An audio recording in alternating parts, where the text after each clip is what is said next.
இது வந்து fixed asset turnover ratio.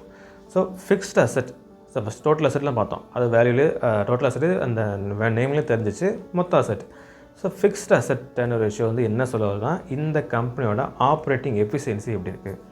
So operating efficiency பார்க்க முடியாது ஃபிக்ஸ்டு அசெட் என்ன பார்ப்போம். ஸோ ஒரு பெரிய ஒரு ப்ரொடக்ஷன் கம்பெனி எடுத்துக்கோங்க, ஒரு ஸ்டீல் கம்பெனி எடுத்துக்கோங்க. ஸோ அதில் இருக்க மிஷின்ஸ் சிஎன்சியாக இருக்கட்டும், லேத்தாக இருக்கட்டும். ஸோ இந்த மிஷின்ஸ் தான் ஃபிக்ஸ்ட் அசெட். ஓகேவா. ஸோ இதை எதை குறிக்க சொன்னேன், ஆப்ரேட்டிங் எஃபிஷியன்சியை குறிக்க சொன்னேன் அதுதானே.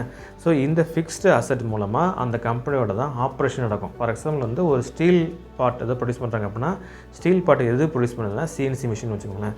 ஸோ அந்த சிஎன்சி மிஷின் தான் ஃபிக்ஸ்டு அசெட். அது மூலமாக தான் மொத்தம் ஆப்ரேஷனுமே நடக்குது அப்படின்னா, ஸோ கண்டிப்பாக இந்த ஃபிக்ஸ்டு அசெட் என்ன விஷயம் என்ன கொடுக்குதுன்னா ஆப்ரேட்டிங் எஃபிஷியன்சி எப்படி இருக்குது அது சொல்ல வருது. ஸோ இதே சாஃப்ட்வேர் கம்பெனி எடுத்துட்டிங்கன்னா அதில் ஃபிக்ஸ்டு அசெட் என்னென்னா லேப்டாப்ஸ், மானிட்டர்ஸ், கம்ப்யூட்டர்ஸ், அப்போ டெஸ்க்டாப், இதுதான் வந்து அதோட fixed asset. So fixed asset மூலமாக எவ்வளோ ப்ராஃபிட் ஜென்ரேட் பண்ணுறாங்க. ஸோ நிறைய அசெட்ஸ் இருக்கும். ஓகேவா. அதில் ஃபிக்ஸ்ட் அசெட்னா இந்த மாதிரி அசெட்ஸ் தான். ஓகேவா. ஸோ எக்ஸாம்பிள் உங்களுக்கு புரிஞ்சுன்னு நினைக்கிறேன். இந்த அசெட்ஸ் மூலமாக எவ்வளோ ஜென்ரேட் பண்ணுறாங்க. இது அதோட கொஞ்சம் இன்னும் வந்து ஸ்க்ரூட்டனைஸ் பண்ணி போகிற மாதிரி, டோட்டல் அசெட் டர்னோவர் ரேஷியோட இது கொஞ்சம் வந்து டீப்பாக போகிற மாதிரி. ஓகேவா. இதோட ஃபார்முலா எப்படி இருக்குன்னு பார்த்தா சேம் அதே தான். அதில் வந்து ஆவரேஜ் டோட்டல் அசெட் போட்டோம். இதில் வந்து ஆவரேஜ் ஃபிக்ஸ்டு அசெட்